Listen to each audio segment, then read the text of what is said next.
Donc aujourd'hui, on va commencer notre élément de module chimie organique descriptive. Chimie organique descriptive, c'est le module 245. Le sommaire, c'est, on va tout d'abord faire un rappel sur les intermédiaires réactionnels, puis on va entamer les chapitres suivants, les alcanes, les alcènes, les alcynes, les dérivés halogénés, les solvants, les connaissances sur les solvants, les hydrocarbures aromatiques, les alcools, et on va terminer par les organomanisiers. D'accord? Donc, avant de commencer, et comme vous le savez tous, nous avons déjà abordé quelques éléments du cours pour la section 1 via WhatsApp. Nous avons donc fixé un programme de travail et on a jusqu'à présent pu avancer. Et parallèlement à ce cours, vous avez eu l'occasion de commencer les séries DTD avec le professeur Hussein Brock, qu'on doit saisir cette occasion pour remercier de tous ses efforts. Et aujourd'hui, nous avons également l'opportunité de travailler via Meet Google. Je précise que ceci ne nous empêchera pas de continuer parallèlement notre travail via WhatsApp. Donc, on commence par quelques rappels sur les réactions chimiques. D'accord? Dans les réactions chimiques en chimie organique, il y a plusieurs types de réactions. Il y a les réactions de substitution, il y a les réactions d'addition et les réactions d'élimination. Bien sûr,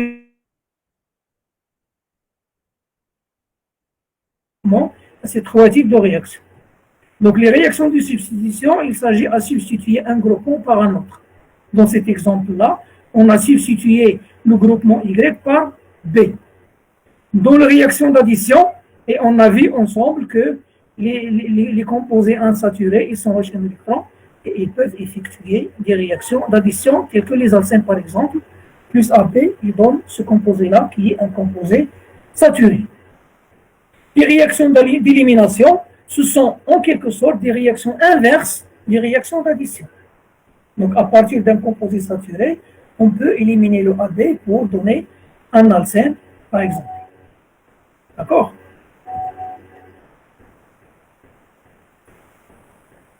Là, je vous donne quelques autres définitions de notions de base. La nucléophilie et l'électrophilie. Qu'est-ce que ça veut dire la nucléophilie? La nucléophilie est un réactif capable de céder un doublet d'électrons. Il est un centre à forte densité électronique chargé négativement. On le note, le Nu-. Voilà quelques exemples de nucléophiles, le H-, le Cl- et le NH2-. Électrophile maintenant, c'est un accepteur de double libre. Il est un centre pauvre en électrons, il est chargé positif. Il est symbolisé par O+. Voilà quelques exemples d'électrophiles. Ça, on l'a déjà vu.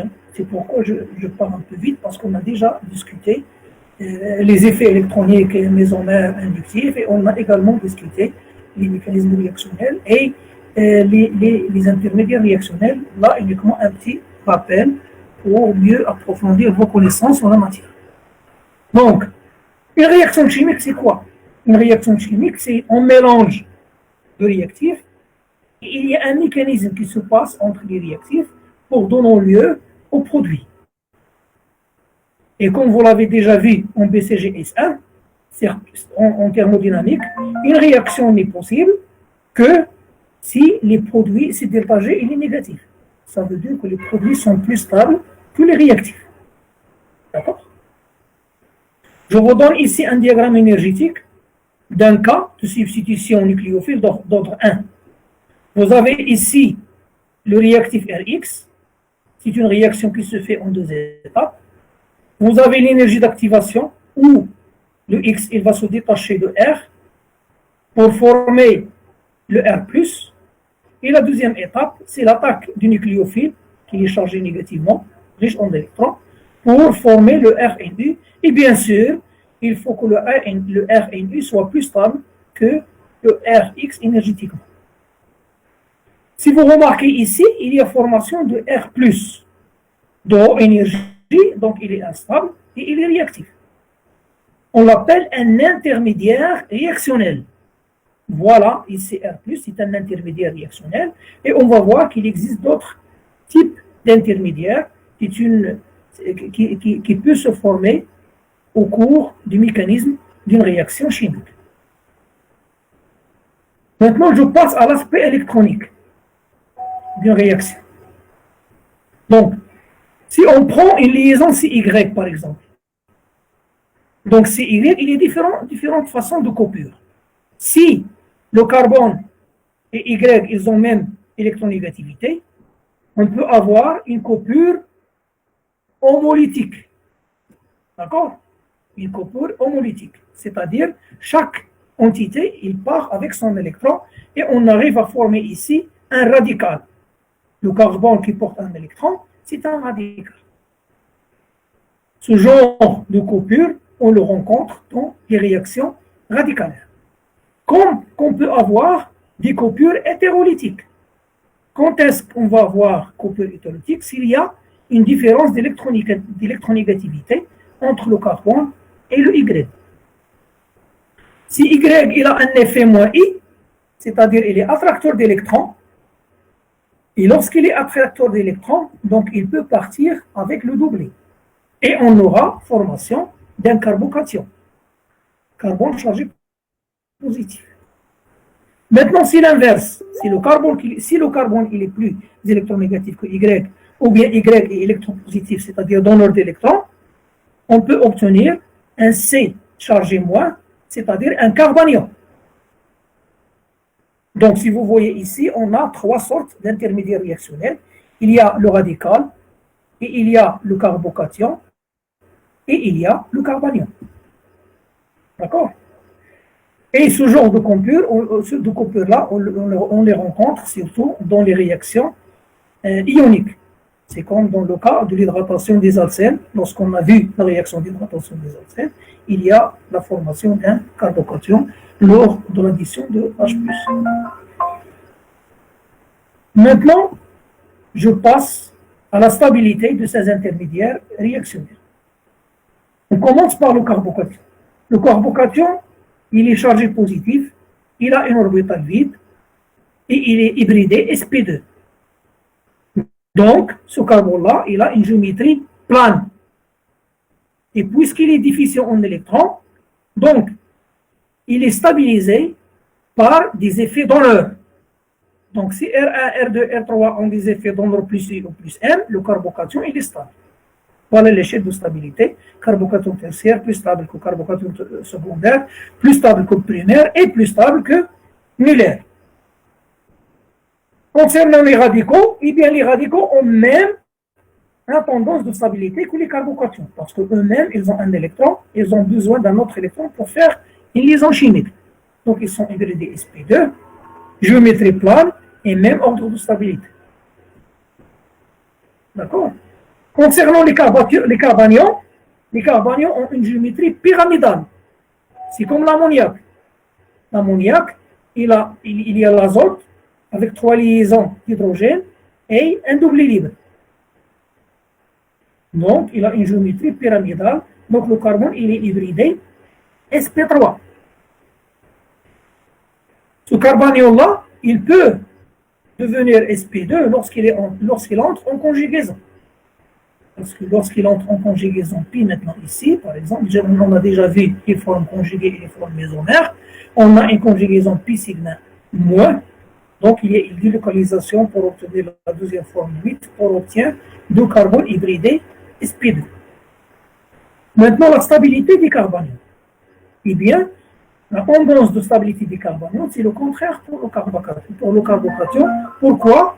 Parce que les carbanions sont des entités riches en électrons, et puisqu'ils sont riches en électrons, donc ils sont stabilisés par des effets attracteurs.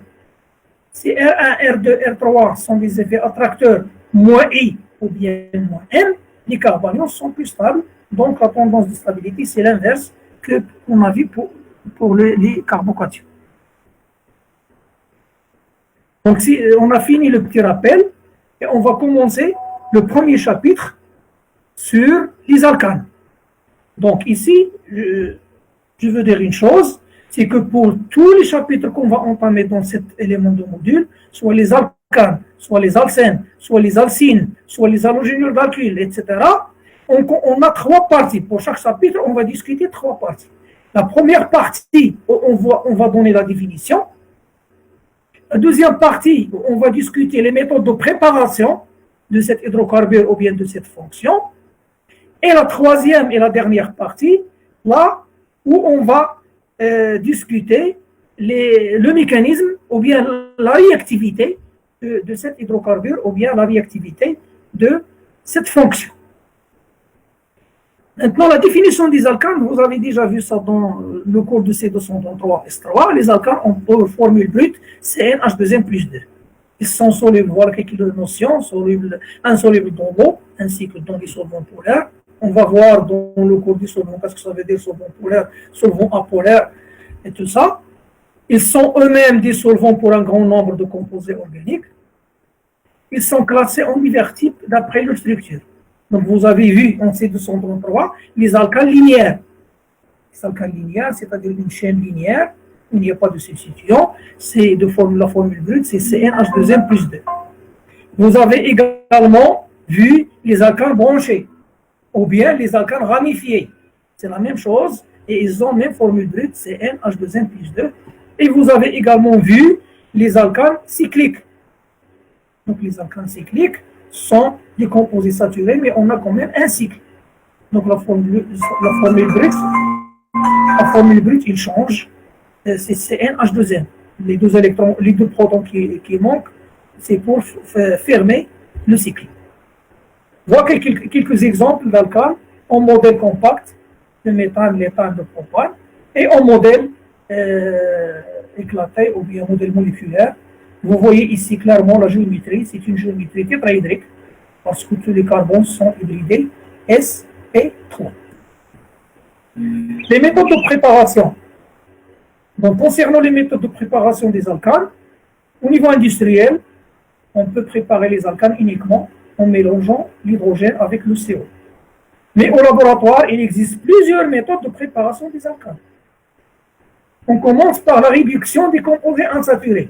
Lorsqu'on a un alcène, on peut hydrogéner l'alcène, ajouter une molécule d'hydrogène pour former l'alcane correspondant. Cette réaction-là, c'est une réaction cis-addition et qui se fait en présence des catalyseurs, soit le platine, soit le nickel, soit le palladium. Voilà un exemple d'hydrogénation de l'éthylène. Donc l'éthylène ou bien l'éthène, c'est la même chose. On a deux carbones avec une double liaison. L'éthène, c'est sa nomenclature selon l'UEPAC, sa nomenclature internationale. Et l'éthylène, c'est le mot trivial. Donc l'hydrogénation de l'éthylène, il donne ici l'éthane correspondant. Ici, je vous montre un petit peu le mécanisme d'hydrogénation. Donc si vous voyez, vous avez ce qui est en mauve, c'est le catalyseur. Le catalyseur, il est au-dessus, donc il est situé de ce côté. Et les hydrogènes, ils se fixent sur le catalyseur. Et après, on arrive à fixer les hydrogènes d'une façon 6. D'accord? D'une façon 6, comme ça. Voilà 6 additions. Et on forme l'alcane correspondant. Voilà un autre exemple d'hydrogénation. Ça, c'est automatiquement, sin addition, on obtient, en utilisant un catalyseur qui est le platine, on obtient hydrogénation de ce composé cyclique. Maintenant, un petit problème d'application. Quels sont les alcènes qui donnent le 2-méthylbutane par hydrogénation catalytique? Ça, c'est une question qu'on peut la poser. Vous avez par exemple, voilà ici le 2-méthylbutane. Quels sont les alcènes qui donnent par hydrogénation ce composé-là? Donc vous avez trois façons, soit double liaison ici ou bien ici, c'est la même chose, soit double liaison ici, soit double liaison ici. Donc c'est une réaction, c'est la rétrosynthèse, c'est ce qu'on appelle la rétrosynthèse. On donne le produit d'arrivée et on cherche le produit de départ. on peut hydrogéner ce composé, on peut hydrogéner celui-là, et on peut hydrogéner celui-là pour obtenir le 2-méthylbutane. Donc vous avez, en fin de compte, les 3 solutions possibles.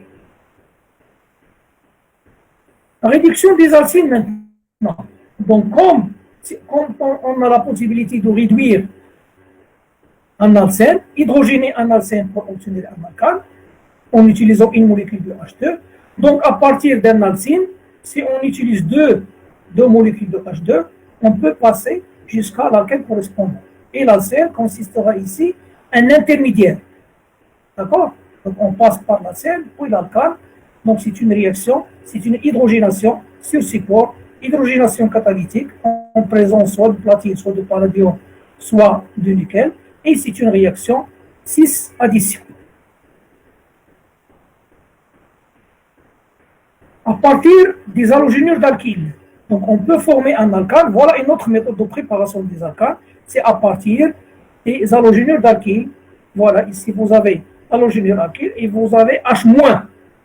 Je saisis l'occasion pour vous montrer que H-, il s'appelle ion hydrure. Donc vous connaissez, je pense, uniquement le H+, le proton, mais il existe également le H-, l'ion hydrure. Et il y a des agents qui nous fournissent l'ion hydrure, c'est le Li et l'H4. Et les H4, ils nous donnent des H-. Et puisque vous avez ici H-, donc je vous ai déjà expliqué le nucléophile. Le nucléophile, c'est un composé qui est riche en électrons, soit par son double libre, soit parce qu'il est chargé négatif. Eh bien, H-, il consiste ici un nucléophile. Donc, puisqu'il est ici nucléophile et vous avez ici le Rx, on peut avoir une substitution nucléophile. C'est-à-dire, à la place de X, on va mettre le H. Nucléophile, nucléofuge. Le départ du nucléofuge et l'attaque, on a l'attaque du nucléophile et le départ du nucléofuge, c'est une réaction de substitution nucléophile. Pour former, voilà le mécanisme réactionnel, il est ici plus schématique. L'attaque, voilà l'attaque du plus riche ou moins riche, parce que le Rx, c'est quoi? Vous avez le X qui a un effet moins I, donc il attire vers lui les électrons, donc il a ici un delta moins, le R, il a un delta plus, et le moins va attaquer ce qui est pauvre en électrons. Puisque ici le carbone, il a 4 liaisons, lorsqu'il accepte une cinquième liaison, il lâche une liaison, bien sûr, pour garder la tétravalence. Et on obtient, en fin de compte, l'alcane correspondant, c'est une réaction de substitution nucléophile. Voilà un exemple. Ici, on utilise 4Rx. Pourquoi? Parce que le LLH4, il nous fournit 4H-, donc 4 réactions de substitution nucléophile pour obtenir le 4RH.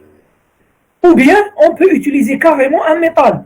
Donc, on passe, si on utilise le zinc par exemple, un amalgame de zinc, on passe par la formation d'un organozinzique et lorsqu'on acidifie le milieu, on obtient l'alcane correspondant. Là également, c'est une méthode de préparation des alcanes. D'accord?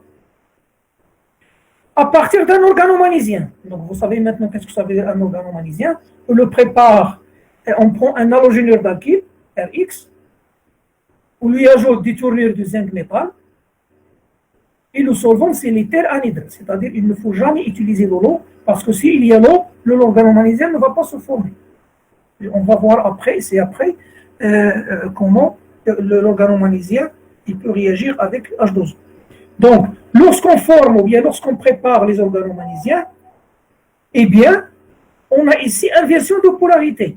C'est-à-dire, au début, vous avez X électronégatif, donc delta moins, et ici c'est delta plus.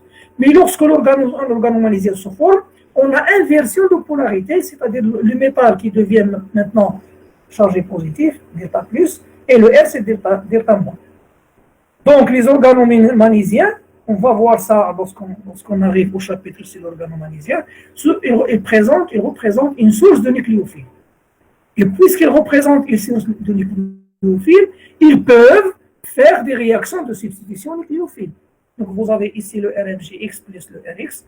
Donc le R- ici va attaquer le R+, et on forme un alcane symétrique ici.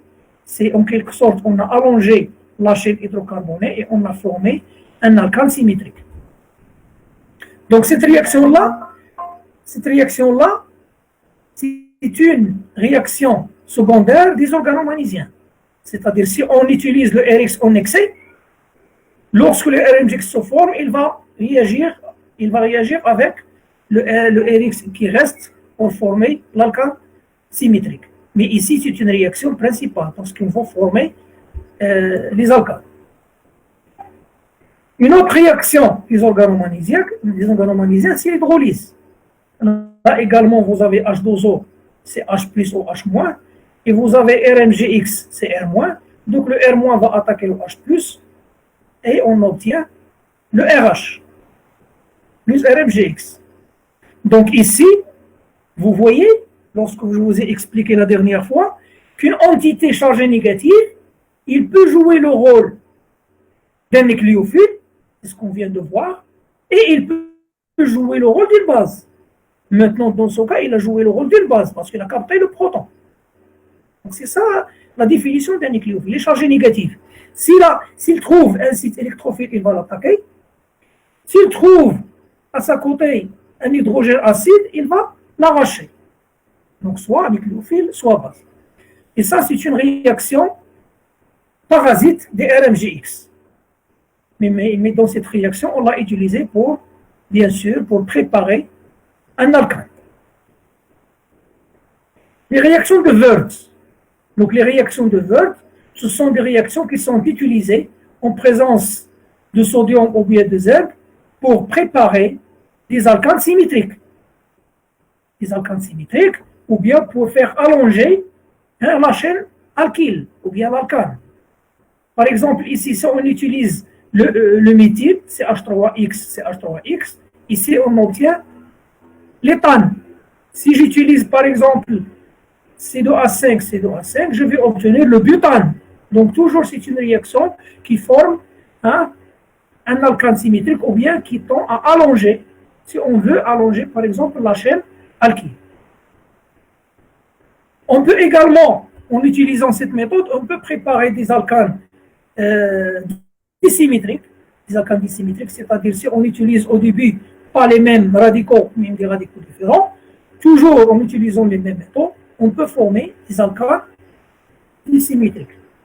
On remarque, parfois, si on change à la fois le radical et l'halogénure, on peut former un mélange de produits, des alcanes symétriques et des alcanes dissymétriques. D'accord? Donc, on a vu ici plusieurs méthodes de préparation des alcanes, soit à partir des organomagnésiens, soit à partir des halogénures d'alkyle, soit à partir des composés insaturés, alcène ou bien alcyne, maintenant à partir des acides carboxyliques. Donc un acide carboxylique au milieu basique et à chaud, hein, il se détache de CO2 et on forme le RH, l'alcane correspondant. Pour comprendre cette réaction-là, c'est comme si on a RCO ou H. Vous avez le CO2 entre R et H. Donc il y a dégagement de CO2 ici, qui sera capté par le sodium pour former ce complexe-là. Et il y a bien sûr formation de l'alcane correspondant.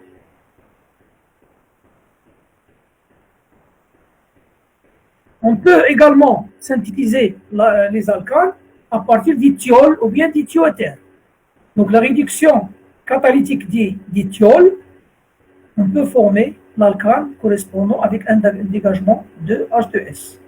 Ou bien à partir d'ithioéther, on peut former les alcanes avec un dégagement de H2S. Il y a ici une remarque, c'est qu'on ne peut pas obtenir d'alcane directement à partir des alcools. Il faut toujours passer par un halogénure d'alkyle. C'est-à-dire, lorsqu'on a une fonction alcool ROH, on ne peut pas former directement RH. Mais si on a RX, on peut former RH. On a vu la réaction que RX en présence de H-, via une réaction de substitution nucléophile, on peut former le RH. D'accord? Mais à partir des ROH, on ne peut pas. Il faut convertir ou bien transformer le ROH, ou bien l'alcool, en halogénure d'alkyle. Et cette réaction-là, on va la voir en détail lorsqu'on va étudier le chapitre sur les alcools. On va voir qu'il y a effectivement des agents qu'on appelle des agents halogénants qui transforment directement un ROH au RX. Donc, à partir du dérivé carbonylé aussi, on peut préparer des alcanes. Donc, à partir de RCOR', en utilisant par exemple le zinc, présence du mercure dans un milieu acide, on peut construire ou bien on peut préparer un alcane. C'est la réaction de Clemmensen. La réaction de Clemmensen. Et après, on va voir la réaction de Wolff-Kishner. Ce sont des réactions qui ont même produit de départ et même produit d'arrivée, mais uniquement les réactifs qui changent. Au début, Clemmensen, il a utilisé le zinc et le mercure en milieu acide. Wolff-Kishner, il a utilisé l'hydrazine en milieu basique. Donc pourquoi Wolff-Kishner, il a effectué la même réaction, mais en utilisant d'autres réactifs? Parce que Clemmensen, il utilise des métaux lourds qui sont néfastes un peu pour la santé. Donc, lui, il utilise l'hydrazine en milieu basique à delta de 100 degrés et il forme l'alcane correspondant. Donc, on a vu un petit rappel sur les réactions en chimie organique. On a vu les intermédiaires réactionnels. On a commencé le chapitre sur les alcanes et les méthodes de préparation des alcanes. Donc, maintenant, la réactivité des alcanes, je pense que c'est déjà 6 heures. On est arrivé à la réactivité des alcanes, donc on peut la laisser après, mais je demande si vous avez des questions. Est-ce que vous avez des questions? Vous m'entendez? هي البريزونطاسيون ما تباناش. دابا؟ تتبانش دابا؟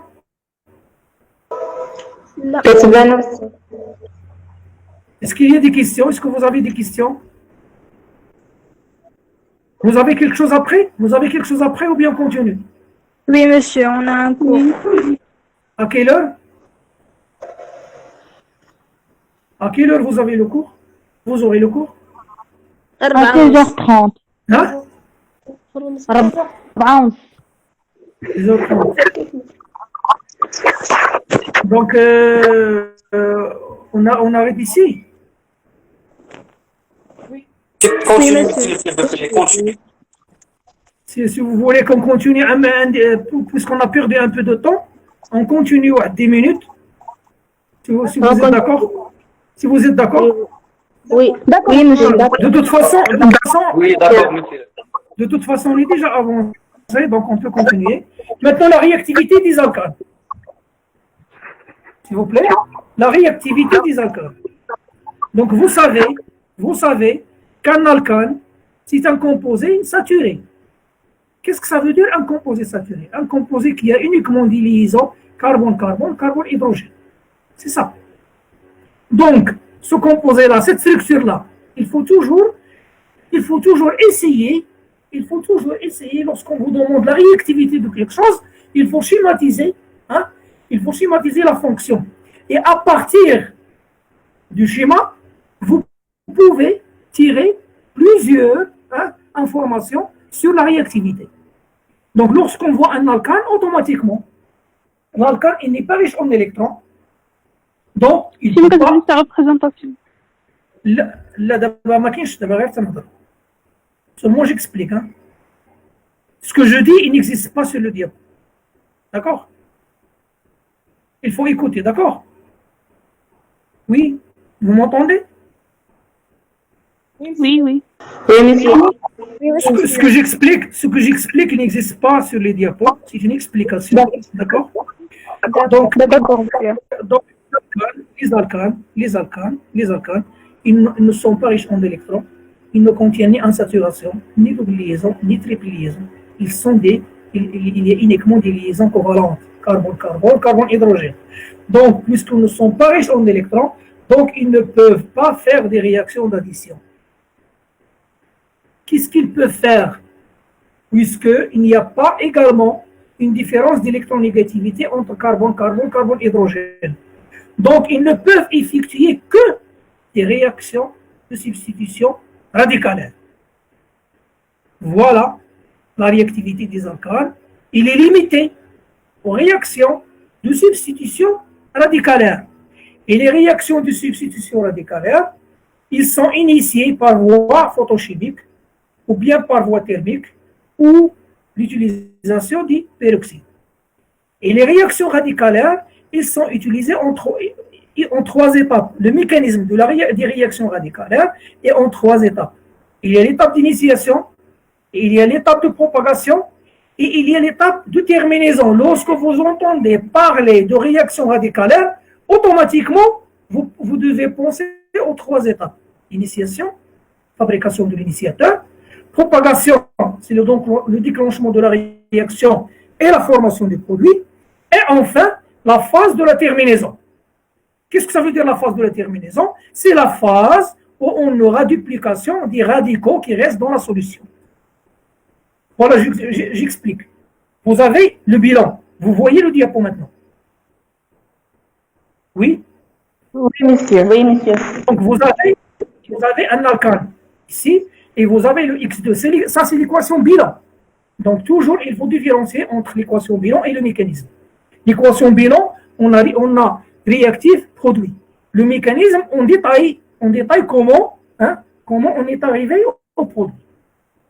Donc, vous avez l'alcane plus X2 en présence de H ou bien delta ou bien peroxyde. On obtient le Rx plus Hx. Qu'est-ce qu'on a? On a substitué une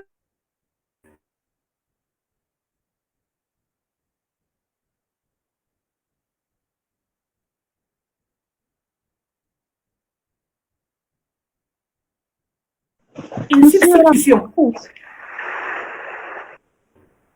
Oui.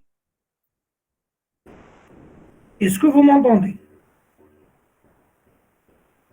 Monsieur, Béla.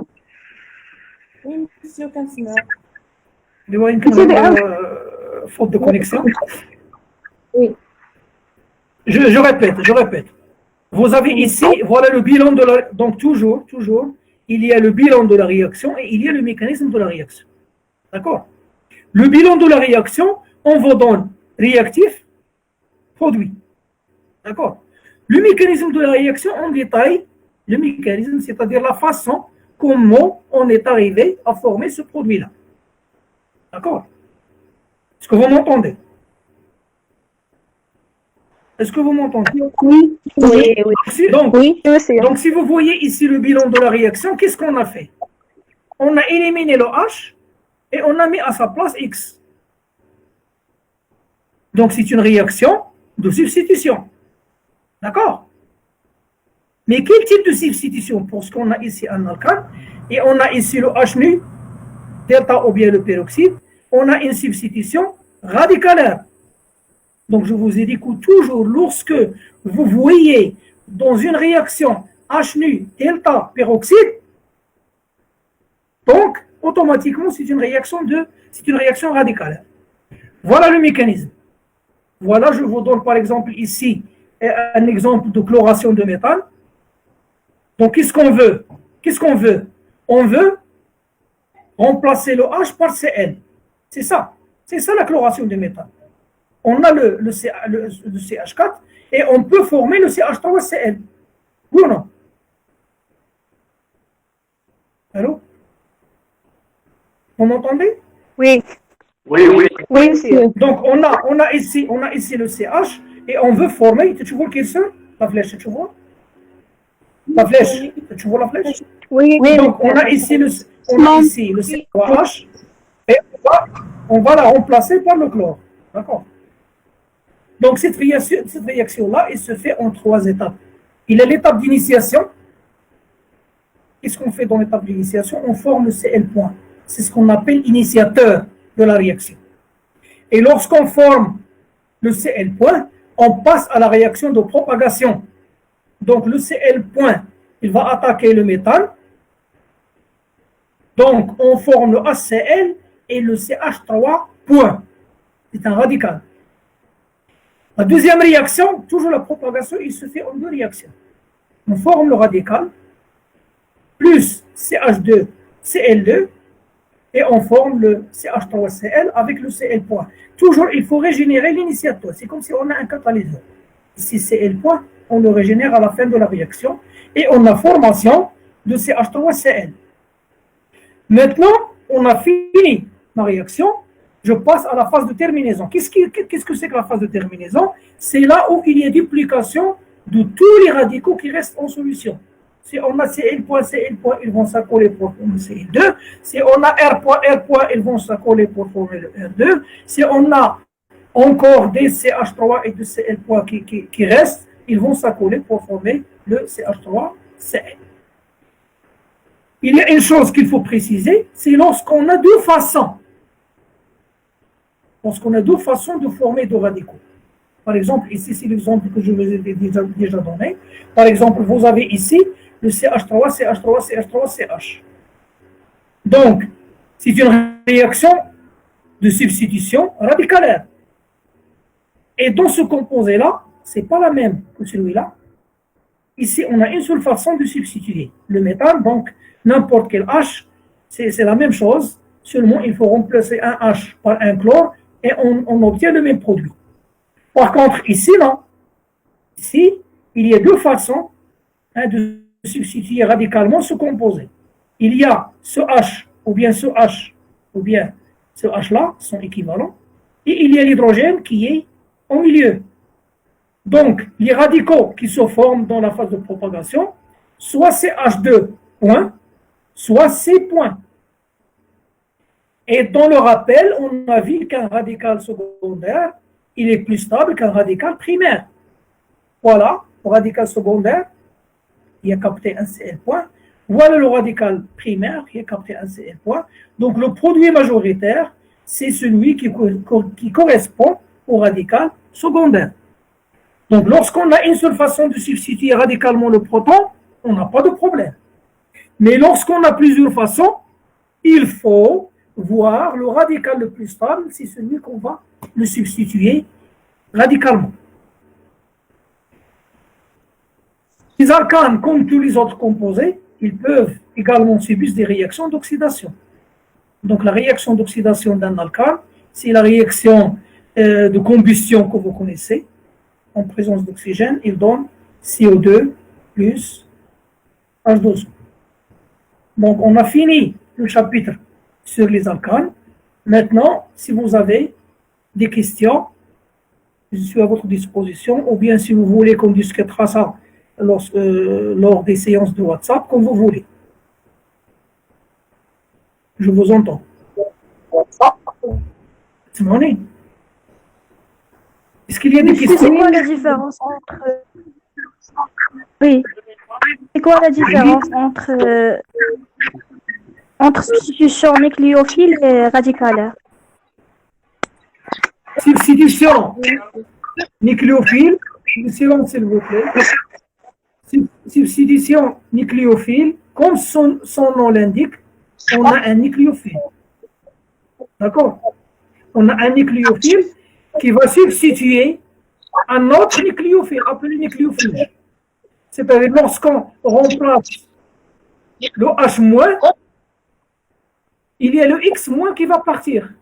Donc toujours il y a moins qui attaque et le moins qui va partir. D'accord? C'est nucléophile. Mais substitution radicalaire, il y a un radical qui va placer un autre radical. D'accord? Il y a le Cl point qui va remplacer le H point. Du silence, s'il vous plaît, du silence. Est-ce que vous avez compris? Est-ce que vous avez compris? Monsieur, vous pouvez répéter parce que j'ai rien entendu. Donc doucement, il faut du silence, s'il vous plaît. Substitution nucléophile. Substitution nucléophile, comme son nom l'indique. Il y a un nucléophile qui remplace un autre nucléophile. On appelle nucléophile. C'est-à-dire l'exemple que je viens de vous donner, le H-, il est chargé comment? Négativement. Donc c'est un nucléophile. Qu'est-ce qu'il remplace? il remplace le X- qui va partir. Donc on a H- plus Rx, il donne RH plus X-. Donc il y a un moins, quelque chose de négatif, qui remplace quelque chose de négatif. C'est ça le nucléophile. Il y a un nucléophile qui va attaquer et un nucléophile qui va partir. On remplace le X- par le H-. Mais dans ce cas, qu'est-ce qu'on remplace? On remplace le Cl point par H point. Un radical par un radical. Donc la première, c'est une substitution nucléophile. Et cette réaction, c'est une substitution radicalaire. Seulement, il faut préciser que la substitution nucléophile... Monsieur, pourquoi Il faut comprendre que la substitution nucléophile, pourquoi il se fait... on ne peut pas parler de substitution nucléophile chez les alcanes? Je vous ai dit que les alcanes, ils ne sont pas des entités riches en électrons. Ils ont uniquement des liaisons covalentes carbone-carbone, carbone-hydrogène. Et en plus, il n'y a pas de différence d'électronégativité entre les atomes qui sont liés carbone-carbone, carbone-hydrogène. Ça veut dire que le doublet électronique, il est toujours au milieu de la liaison. Ça veut dire qu'on ne peut pas faire une coupure hétérolytique. Voilà. Dans le cas des alcanes, on ne peut faire que des coupures homolytiques. Chacun, il part avec son carbone. Et on ne peut faire de coupure homolytique que si on a de l'énergie. C'est pourquoi on utilise soit H, soit dépôt, soit peroxyde. Et la différence entre substitution nucléophile et substitution radicalaire, c'est que la substitution nucléophile, il se fait selon un mécanisme ionique. Pour voir le petit rappel qu'on avait au début. Et la substitution radicalaire, il se fait toujours en 3 étapes. Il y a l'étape d'initiation où on forme l'initiateur. Il y a l'étape de propagation où l'initiateur il va initier la réaction. Et il y a l'étape de terminaison. Oui. L'étape de terminaison où il y a la duplication des radicaux. Monsieur. Oui. Oui, j'entends. Oui, je t'entends, oui. Est-ce que tu peux réexpliquer la propagation de la substitution radicalaire? J'ai pas bien entendu. Tu peux réexpliquer la propagation de la substitution radicale? L'étape de propagation.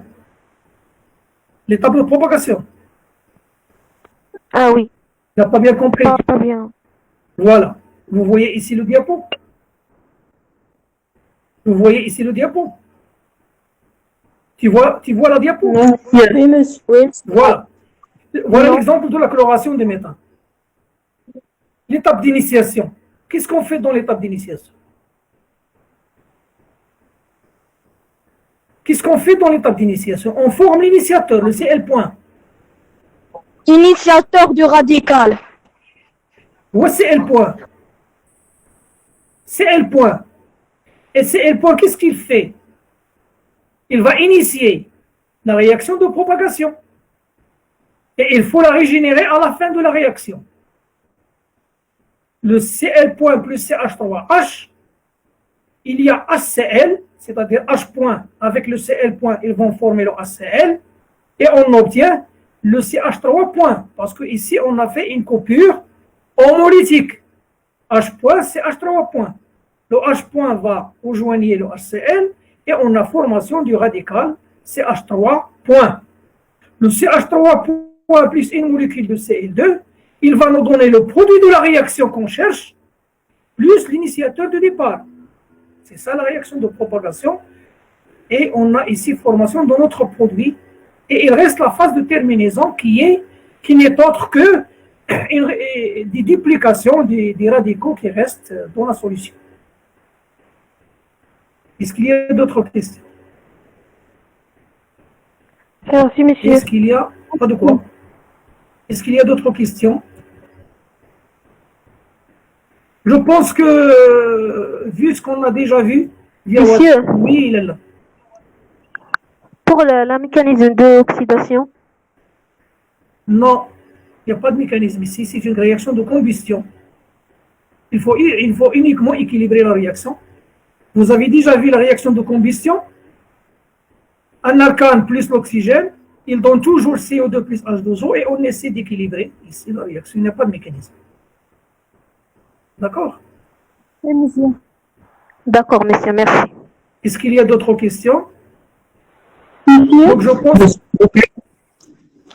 La réaction de oui, oui, J'ai pas compris Mais la je réaction connais de qui- Clemenson. Clemenson. Il n'y a pas de mécanisme de réaction de Clemenson. À partir d'un carbonyle, on obtient l'alcane correspondant. Clemenson, il transforme le CO en CH2. Il y a Clemenson et Wolff-Kirchner. Il y a les mêmes réactions, uniquement les réactifs qui changent. Voilà. Il transforme le CO en CH2. Et Wolff-Kirchner, il transforme le CO en CH2. La différence, c'est dans les réactifs utilisés. Clemenson, il utilise le zinc, l'amalgame de zinc en milieu acide, et celui-là, il utilise l'hydrazine en milieu basique.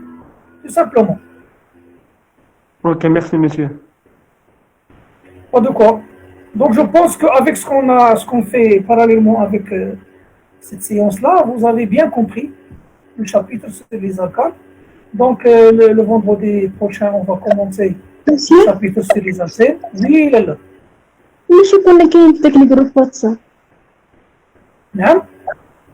ماشي كنا كاين في داك لي جروب واتساب كاين اللي كاينش فيه كاين واحد 4 étudiants ولا 5 étudiants تيهضروا معايا اون باراليل وهضرت مع مسيو اما هضرت مع مسيو مبروك وصيفط لهم كاع داكشي اللي درنا فهمتي راه مازال عنده داكشي مسجل عطيهم لهم نتوما ولا يعطيهم لهم هو داكشي تيكون مسجل لان ما عندنا 257 peut-être il y a des étudiants de l'autre section qui sont parmi vous.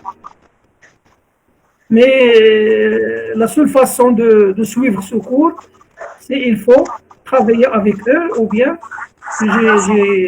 j'ai demandé à M. Brock de leur donner tout l'enregistrement et tout ça pour qu'ils puissent suivre. Et vous avez mon numéro WhatsApp. Ils peuvent me contacter directement s'il y a des questions. D'accord? Je pense que c'est la seule façon de faire. Et combien il y a plusieurs étudiants qui ne sont pas inscrits? Oui. Combien? Oui. La Oui. plupart des étudiants de Sion 1. Comme je pense j'ai reçu la déclaration de 3 ou 4 personnes.